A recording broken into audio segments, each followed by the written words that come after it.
I've been getting a lot of questions about messaging during a crisis.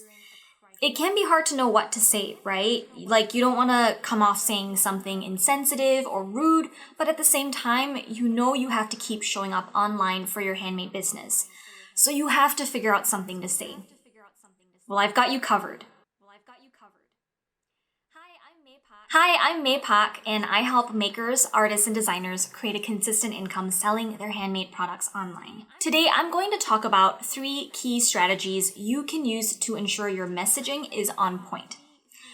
COVID-19 is a crisis like we've never seen before, both in terms of its worldwide reach and duration. So the first thing is, it's absolutely important that you don't stick your head in the sand and pretend like it's not happening.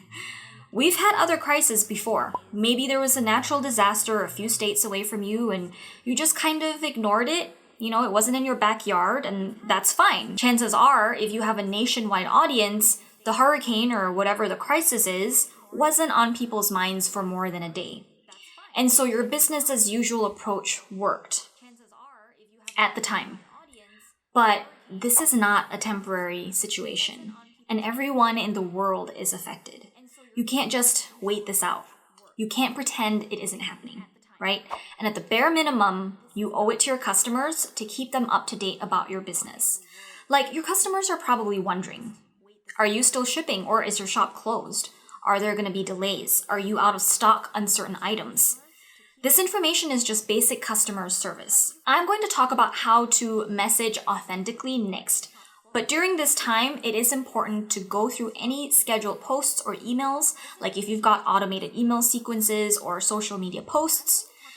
And then you want to remove any messaging that's no longer relevant or may even be offensive. Like, for example, if you sell fancy dresses, it's probably wise to remove any references to parties or large gatherings, that sort of thing.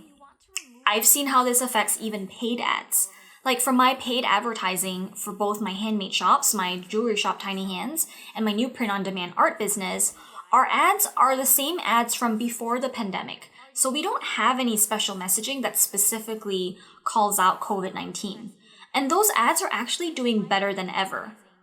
However, I also have ads for Creative Hive that I noticed were starting to get really expensive and weren't converting into sales as well. So I redid a bunch of them to account for more relevant copy, and things are working normally again. If you have any content that didn't even mention that you are aware of what's happening, you can run the risk of being a little bit tone deaf. Now, I'm not saying every single message you put out there needs to be calling attention to either tough times or a recession or a pandemic, because that would just get old and droning pretty quickly, and I know a lot of people are getting tired of seeing the negativity in the news about the pandemic. They want to take their mind off of it. But it is a good idea to just do a quick review of the content you've either got scheduled or plan to do, and tweak your message accordingly if you need to. Now let's talk about number 2, messaging. I want to talk about authenticity in a pandemic like this. It's a totally new situation for online businesses, and there isn't a set playbook of like, do this, and then do this, right?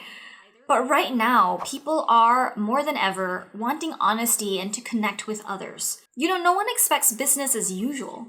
In fact, I found people have been super understanding. Your audience wants to hear about what you're doing. Not in a, show a picture of the dog puking on the floor kind of way, but in a my supplies didn't arrive, so I'm doing needlepoint for fun kind of way. You see the difference there, right? I mean, things can suck. Maybe your kids are still home and you have less than 15 minutes to breathe every day. That's fine to say. Grab a cup of coffee, snap a selfie of yourself during your sacred quarter of an hour, and post with a note about the craziness you're going through. People will definitely relate to that. You're not the only person in the world experiencing that, and you're making people feel like they're not alone because you're brave enough to put yourself out there. I found being a business owner is actually really about being a leader. So let's use that example. You don't want to let it spiral into negativity. You are, after all, still a business, whether or not you're currently operating, and you should aim to portray your company in a professional manner, whatever and however that might mean to you. I think every business defines professional differently depending on your brand to begin with. So let me give you a good example of what you could say. Grabbing my cup of coffee and crushing the precious 15 minutes I have to brainstorm each day. This isn't quite what I imagined when I started working from home. Anyone else feeling me? Okay, now let me give you a bad example of what you shouldn't do. OMG, I'm going to pull my hair out. My kids are driving me effing nuts, and why can't my husband help with the housekeeping? What, do I look like a maid? I haven't gotten a single order this week and our bank account is overdrawn. This better be over with soon. See what I'm saying?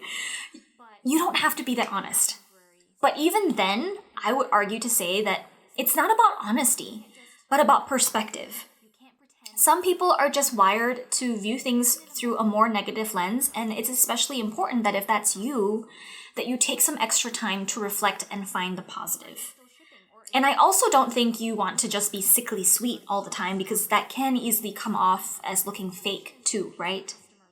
So the trick I like to use is, if you have anything negative to say, you can say it, but you should always try to finish your writing on a positive note. You don't want to leave people with a negative taste in their mouth when they interact with you. In a complicated situation like this one, it is okay to be vague and filter your thoughts. Like with the good example, did you notice that you can't really tell whether the business owner only gets 15 minutes of work time a day, or was it 15 minutes of brainstorm time? It's just a bit ambiguous, right? And that's okay. Your audience doesn't need to see a minute-by-minute schedule of what you're doing. Number 3. Let's talk a bit more about the details of your messaging strategy in a crisis. I've always advised you to share information related to your business, because having a well-rounded account in general makes it more difficult to play nice with the algorithm and gain followers. And what I mean by that is, if you don't have a focused theme for your social media accounts, it will be hard to stand out and get good engagement. Every successful account out there has a niche or niche, and they usually only post things that are related to that niche. Having said that, these aren't normal times. And if you're struggling with writing your regular business posts, experiment by going a little bit broader. Try thinking or exploring other topics that you think would be interesting to your audience. And if you're not sure what that might be, just ask them. Ask your followers how you can support them, what they need help with, what they're struggling with. And if it makes sense, you might be able to share your thoughts about those questions in future posts. So for example, let's say you make children's upcycle clothing. So your audience are probably moms, right? They might tell you that they're struggling to do homeschooling, or they're running out of ideas for what activities to do with their kids at home, or they're struggling to find time for themselves. These are probably things you've dealt with before, or you're dealing with right now yourself. So share with your followers what you found has helped you. And if you don't know, even just sharing that you're in the same boat and that you're all in this together is encouraging enough for someone else to read.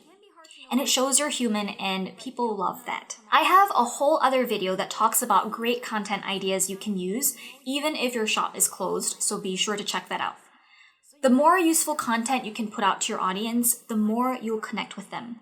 I hope these 3 strategies, confronting the situation, speaking authentically, and posting content that connects, will help you plan your messaging during this crisis.